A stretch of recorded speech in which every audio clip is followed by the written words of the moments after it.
नमस्ते, तव्हांजो स्वागत आहे पंहिंजे चैनल हिंदू सिंधी किचन में। अॼु असां ठाहींदासीं फरनि जी दाल, जेका सिंधी स्टाइल में हर घर में तयारु थींदी आहे। सर्दियुनि में खाइण में तमामु घणी मज़ेदार हूंदी आहे।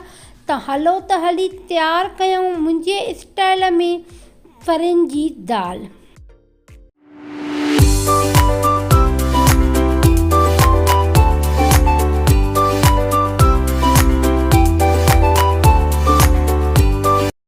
हिन फरियूं, इन्हनि फरनि खे असां सोईंदासीं।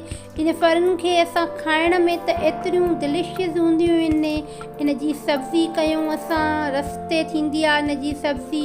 असां भुॻल सब्ज़ी कंदा आहियूं ऐं असां दाल कंदा आहियूं। इहा असां बॉइल करे असां तॾहिं बि खाई सघंदा आहियूं। खाइण में तमामु घणी मज़ेदार हूंदी आहे, पर सोइण में टाइम लॻी वेंदो आहे। हिन में असां 2 बसर विझंदासीं। इन जी असां कटिंग कंदासीं बसरनि जो। इन्हनि जो असां दाग पचाए कुकर में असां इहा तयारु कंदा आहियूं फरनि जी दाल।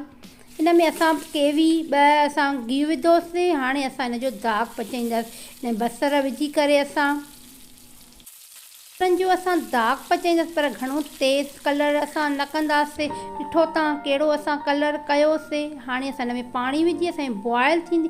हे असांजो किलो असांजूं फरियूं आहिनि। इनखे असां चङी तरह सां धोई करे असां इनखे वॉश कंदासीं। पाणी असां कढी छॾींदासीं।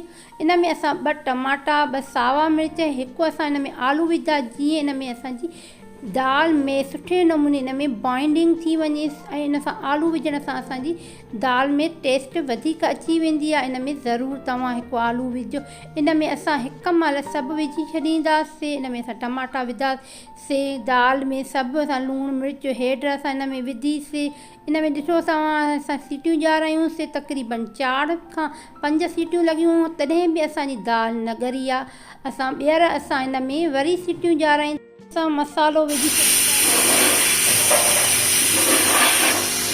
कुकर खे खोले करे असां ॾिठोसीं असांजूं फरियूं ॻरी चुकियूं आहिनि। असां इनखे ग्राइंड कंदासीं। इनखे चङी तरह सां असां इनखे ग्राइंड कयूं, जीअं असांजी दाल लसी थी वञे। इहा असां फरनि जी दाल कईसीं। इनखे असां पाणी विझी करे इनखे असां बॉइल कंदासीं। तव्हां पंहिंजे हिसाब सां इन में पाणी विझी सघो।